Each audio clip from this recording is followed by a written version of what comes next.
మామూలుగా సీఎం ఓ ముచ్చట్ల రికార్డు కొట్టిండంటే ఆ పార్టీ లీడర్లకు కార్యకర్తలకు సంబరం అనిపించి పటాకులు వేలుస్తారు. రోడ్ల మీదకి వచ్చి బ్యాండ్ సప్పుడుతోని బారాత్ తీసుకుంటా తీన్మా డ్యాన్స్లు ఆడతారు.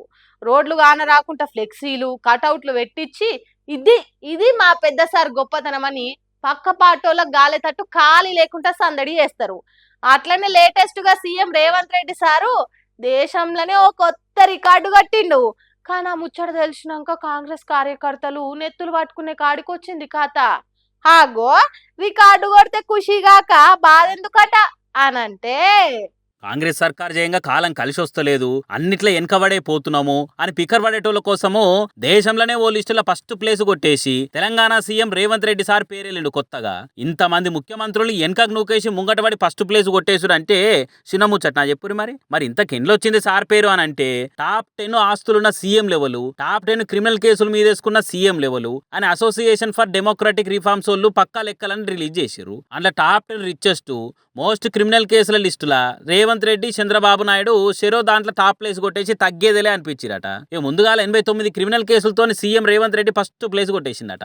ఆ 89 కేసుల్లో 72 సీరియస్ ఐపీసీ సెక్షన్ల కింద బుక్ అయిన కేసులు ఉన్నట్టు కేసు నెంబర్లు వివరాలతో సహా మొత్తం చెప్పుకొచ్చిరు. ఇట్లా ఇక 19 క్రిమినల్ కేసులతో ఏపీ సీఎం చంద్రబాబు 4వ ప్లేస్ కొట్టేసిండు. కానీ దేశంలో ఎక్కువ ఆస్తులున్న సీఎం లిస్టులా 931 కోట్లతోని 2వ జాగలుండి ఆ విధంగా ముందుకు పోతున్నాడు. 1413 కోట్ల ఆస్తులతోని Karnataka CM DK Shivakumar first place లో ఉండేవారు కలా. ఇక బాబు గారు సెకండ్ ప్లేస్ లో సెటిల్ కావాల్సి వచ్చిందట. అయితే కేసులు మీదేసుకున్నట్టు టాప్ ఉన్నా గానీ పైసలు ఎన్కే సుట్ల మాత్రము రేవంత్ రెడ్డి వెనకనే ఉన్నాడట. 30 కోట్ల ఆస్తులతోని ఇంకా ఎన్నో 8వ ప్లేస్లు ఉండట.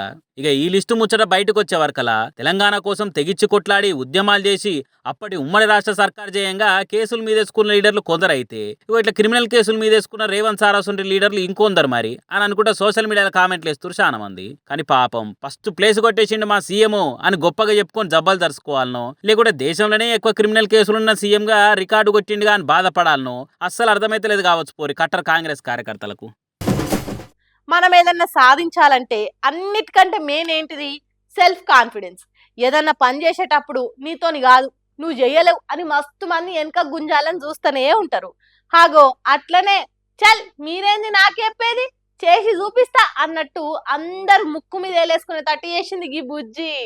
ఏయ్ చికిరి చికిరి చికిరి చికిరి అది అట్లా బ్యాట్ ను మడత పెట్టి కొడితే దెబ్బకి 6 పోవాలి. అరే షట్, ఏం కాదు మళ్ళా కొట్టు. అరే ఈసారి కూడా మిస్ అయింది.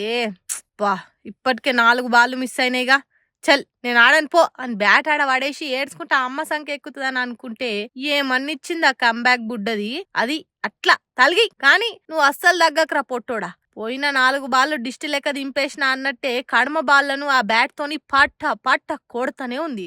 మరి వీడియో ఎక్కడ తీసిర్రో ఏం కథనో పురాగా తెలియదు గాని ఈ చిన్నదాని సెల్ఫ్ కాన్ఫిడెన్స్ ను మెచ్చుకోనోళ్లే లేరు. అంత చిన్న ఏజ్ లో కూడా పట్టిడవకుట పట్ట బాళ్ళు జంపి ఇడిసబెట్టింది. ఆట మొదలు ఇక సక్కగా ఆడొస్తలేదు అన్నట్టే ఉండే, కానీ అటెనక ఆ ఆట తీరు తన మీద తనకున్న నమ్మకం చూసి అందరు తారీఫ్ చేస్తుర్రు. ఈ చిన్నదాని బ్యాట్ బాల్ ఆట తీరు అందరికి ఓ పాఠం నేర్పుతుంది. ఏదన్నా పని చేసేటప్పుడు మొదట్లో తప్పటడుగులు పడతాయి, మస్తు మంది మస్తు మాటలను ఎక్కిరిస్తారు, కానీ అవన్నీ పట్టించుకుంటే మనం అనుకున్నది సాధించలేం. అందుకే అన్ని పక్కన పడేస్తే బరాబర్ కమ్ బ్యాక్ ఇస్తాం. ఇంత చిన్న ఏజ్ లని నువ్వు అందరికి ఏమన్నా మోటివేషన్ ఇచ్చినవా, నువ్వు సూపర్ రా బిట్టు అన్నట్టు కామెంట్లు చేసి మెచ్చుకుంటారు అంతా. ఇక ఈ వీడియో వైరల్ కాకుండా ఆగుతుందా చెప్పుండ్రి. సోషల్ మీడియాలో ట్రెండ్ సెట్ చేస్తుంది.